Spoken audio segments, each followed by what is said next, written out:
Olá, sejam bem-vindos, que a graça e a paz nos alcance. Hoje traremos uma reflexão com o título O Nazareno, trabalhando ainda o capítulo 1 e o capítulo 2 do Evangelho segundo Mateus, iniciando no versículo 18 do capítulo 1, onde Mateus ele descreve as circunstâncias do nascimento de Jesus. Ele diz que o nascimento de Jesus Cristo foi assim. Diz que estando Maria, sua mãe, desposada com José, sem que tivesse antes coabitado, ou seja, não havia ainda tido relações sexuais. O texto menciona que achou-se grávida pelo Espírito Santo. No Evangelho de Lucas, ele falando do mesmo acontecimento, ele fala que este será grande, será chamado o Filho do Altíssimo, daquele que é incriado por si mesmo, o autoexistente, o eterno, o Criador de todas as coisas.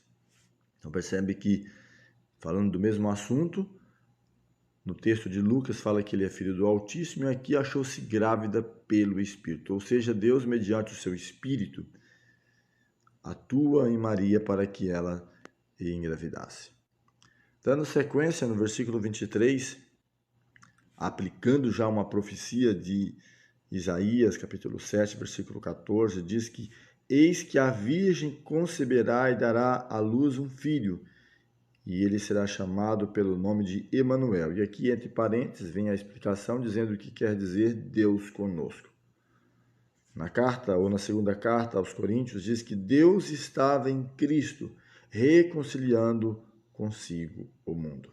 Quero trazer também uma aplicação importante. O texto menciona, apesar de mencionar de que a virgem conceberá, ela era virgem, mas ela não continuou virgem, como muitos acreditam. Aqui o versículo 25 diz, contudo, não a conheceu, ou seja, José não a conheceu, enquanto ela não deu à luz um filho, a quem pôs o nome de Jesus. Acredito que seja importante, esclarecedor esse pensamento, essa ideia, porque apesar de Maria ser a escolhida, ser uma virgem pura para ser a mãe de Jesus, em relação à salvação, ela é tão dependente de Cristo quanto qualquer um de nós.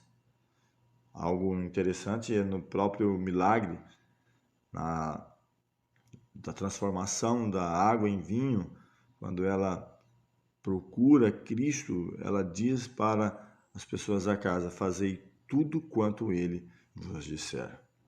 Então é importante entender isso. E entrando aqui, na sequência, falando sobre os reis magos que vêm seguindo aquela estrela, e aqui é importante eles entendendo mais uma profecia, onde falava que uma estrela procederia de Jacó, o cetro de Israel. Diz que eles entrando na casa, encontrando o menino, Maria, sua mãe, diz que prostraram-se e o adoraram o menino. E abrindo seus tesouros, entregaram-lhe suas ofertas, ouro, incenso e mirra. Algo muito importante, fundamental para que eles fizessem a fuga para o Egito, que é justamente a sequência que menciona, que eles foram para o Egito, foram avisados pelo anjo e para que ficasse um tempo. Outra profecia se cumpre. Aqui diz que lá ficou até a morte de Herodes para que se cumprisse o que fora dito pelo Senhor por intermédio do profeta que diz, do Egito chamei meu filho. Há uma aplicação inicialmente para a libertação de Israel do Egito após aquele período de escravidão, mas também uma menção de Cristo ao ele voltar para a terra de Israel.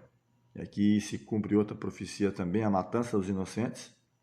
É mencionado isso, que Raquel chorando seus filhos, inconsolável, uma mensagem que Jeremias escreve também, prefigurando o que ocorreria, porque o rei ele procura saber aproximadamente quanto tempo, e os reis magos dizem que aproximadamente 2 anos é o período que deveria, ou a idade que deveria ter a criança, ele manda matar todas as crianças de 2 anos para abaixo. E fechando o pensamento, Jesus, então, ao voltar para a terra de Israel, ele vai habitar em uma cidade não tão promissora naquele contexto, chamada Nazaré. Diz o texto, versículo 23 do capítulo 2, e foi habitar numa cidade chamada Nazaré, para que se cumprisse o que fora dito por intermédio do profeta: ele será chamado Nazareno. E até mesmo ao chamar os discípulos, ou aqueles que seriam seus discípulos, alguns questionam, mas pode vir alguma coisa boa de Nazaré? Isso no Evangelho de João, capítulo 1, versículo 45, 46. E a pessoa simplesmente diz: vem e vê. Que a graça de Deus nos alcance, que a despeito, quem sabe, de nós, de nossa própria vida, Deus ele tem demonstrado grande amor ao propor o plano da redenção que através de Cristo se cumpriu, onde ele paga o preço, vivendo uma vida simples, onde ele mesmo menciona que as aves têm seus ninhos, as raposas seus covis, mas o Filho do Homem não tem onde reclinar a cabeça. Que a graça de Deus nos alcance e que em Cristo sejamos a cada dia vencedor.